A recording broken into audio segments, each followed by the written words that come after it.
So Kuala Lumpur is a beautiful city filled with so many skyscrapers and iconic buildings, and we got to see all of that stuff. It was an awesome opportunity to be able to go there and spend a few days and explore this awesome place.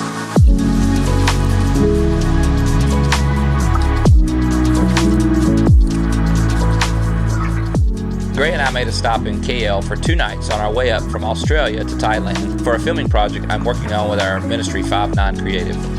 We had a few days in between to explore, so we made a short 22-hour stop in Singapore before making our way up just a little ways into Malaysia.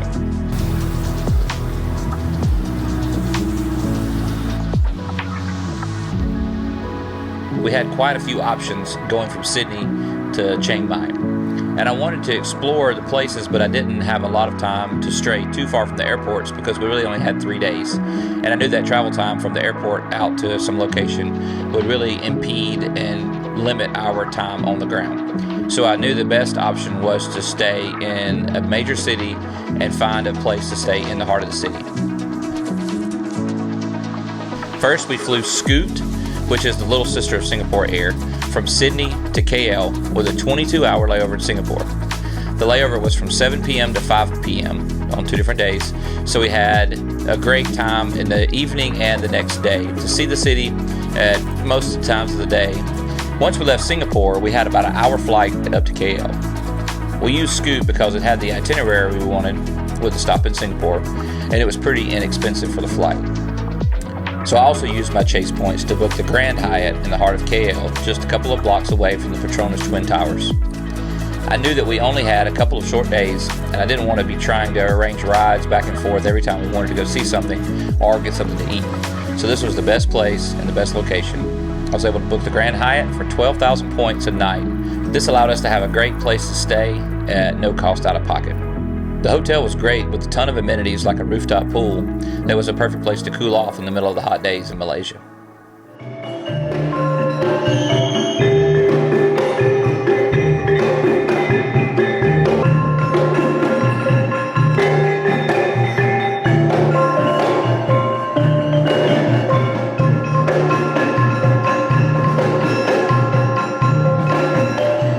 One of the few places that we really wanted to see while in town were obviously the Petronas Twin Towers, the tallest twin towers in the world. It's nice that they were literally right outside of our door, and they're connected to a huge mall with a ton of food and shopping options. Some of the world's largest malls are actually in Malaysia. It really makes sense to me because there it's so hot and humid, and it's a great place to get away and shop and eat without having to walk around in the humidity that's constantly there. So one thing to know when you go to Southeast Asia is that Grab is a great app to get around. It's super easy to use and works very similar to like Lyft or Uber in the US. Rides are really affordable, and if you're planning on a trip to Southeast Asia, I would say go ahead and download the app and set up an account. So for example, our 45-minute ride from the KL airport to our hotel was only around 84 ringgit, which is equivalent to like 18 USD. Pretty affordable for that long of a ride. So the first full day, we got up early and called a Grab to take us to the Batu caves, just a little north of KL. It's a huge Hindu site with multiple temples and statues and famous rainbow-painted stairs that lead into the caves.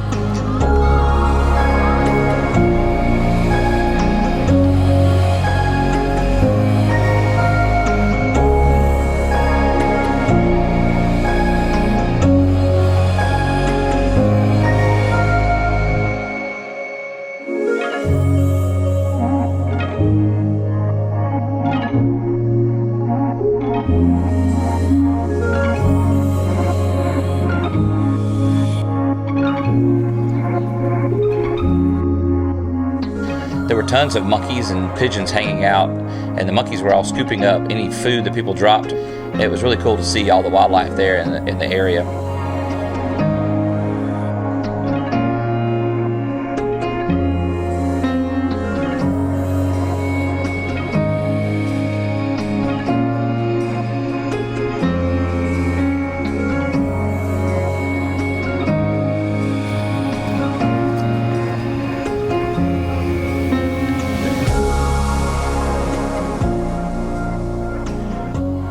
We also wanted to visit the KL Tower to get a bird's eye view of the city, and it was also a great sunset view of the Merdeka 118 tower, which is now the second tallest building in the world.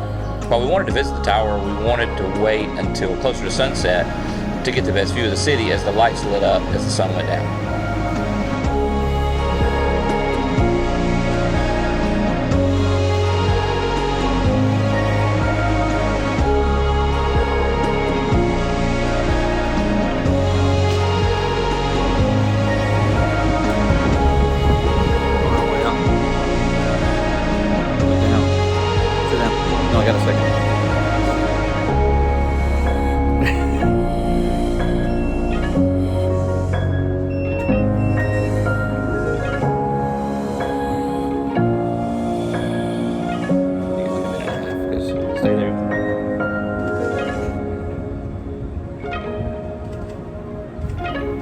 So once we arrived, we had the evening that we got there.